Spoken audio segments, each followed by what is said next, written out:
this session, we're going to start off in learning Unreal Engine. So this is going to be the Unreal Engine beginner tutorial. So this is where you're going to learn the basics, very basic of how to use Unreal Engine in building your first game. So there's going to be a multitude of sessions after this video. So if you follow along, and at the end, you should be able to create your own game on your own. So let's start off right here. Unreal Engine. So I'm assuming that you've already downloaded the free version of Unreal Engine, which is from Epic Games. So double clicking on Unreal Engine.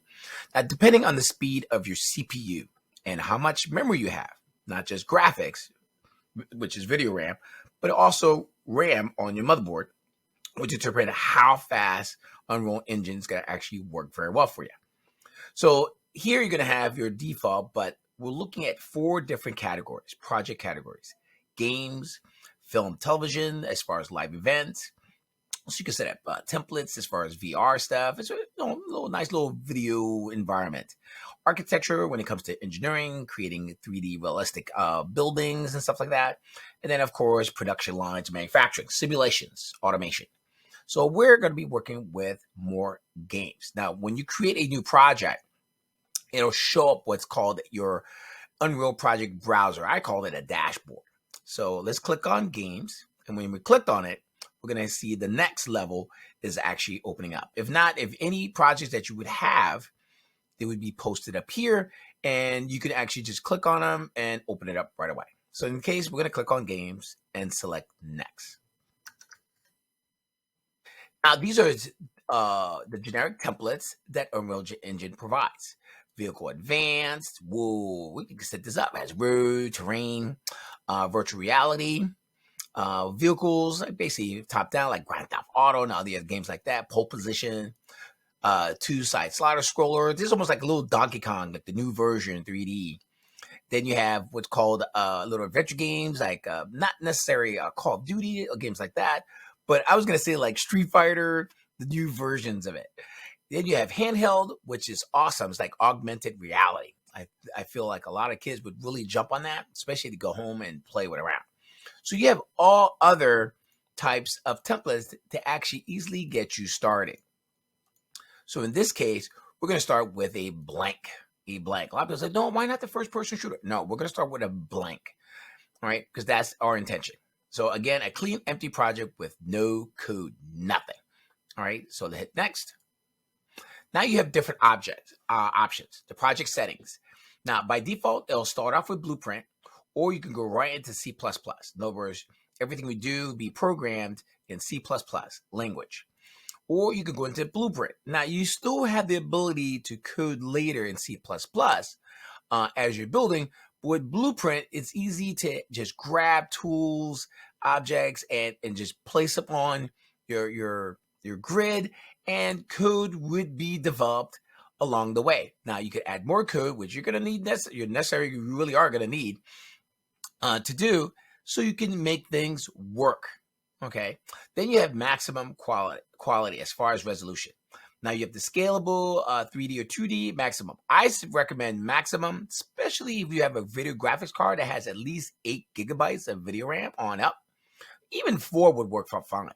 But if you have at least 16 gigabytes of RAM, that's your static RAM, that's on your computer, on your motherboard, you can go with the maximum quality.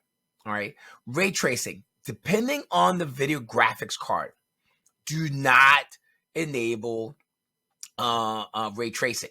Do not enable ray tracing. By default, it's disabled because not all video graphics cards can support this. If you have this enabled, your computer for your first project is gonna be a hogger, okay, as far as resources. So start this off disabled. Here, as far as closest equivalent target platform, basically your platform, do you want a desktop or Xbox or PlayStation or Nintendo Switch? Or you could go to various smartphones, mobile tablets. So depending which format you want to go. So I go into desktop console. Now you can always change it later, but just start things out. Hey, let's work out desktop console since I'm using my desktop anyway. Then you have the starter kit. Now you can start with content. In other words, it'll put things there out for you. By default, I think it's like a table and some chairs. You're going to end up deleting them because like, oh, I don't want this, I don't want this, I want this. So let's start off with no starter content. We're looking at a blank game. All right. Now, where you have your project located at is very important. Okay. In this case, I have it on my F drive. My F drive is a secondary hard drive that I have on my computer. It's actually a solid state drive, and it's mirrored by another one. So in case it dies, it's automatically, it's already being replicated onto my other drive. Now, some of you at home or if you're in schools, what you'll see is if you have a desktop computer, put it in a folder where you know all your items are at. If you're in school, put it in your documents folder because a lot of schools have documents folders, home directories for kids. So anything is in that student's home directory, high school, colleges, is what's backed up and what you have access to when you go to a different computer. If you're at home, try to put it somewhere. If you have a secondary drive, put it on that secondary drive. Don't put it on the same drive as your OS, as your operating system, because your project may take up space quick. By default, you see my project, and we'll call it my first game.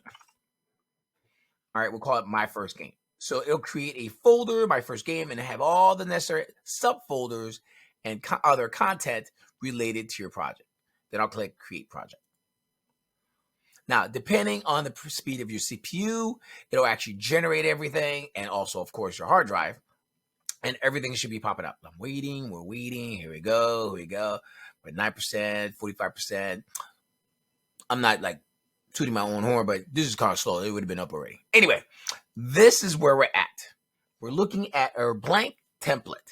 And from this point, in the next video, we'll go more into detail on what we have, and the video following afterwards, we'll begin adding some more features. Anyway, that's your intro in creating a blank template and using Unreal Engine.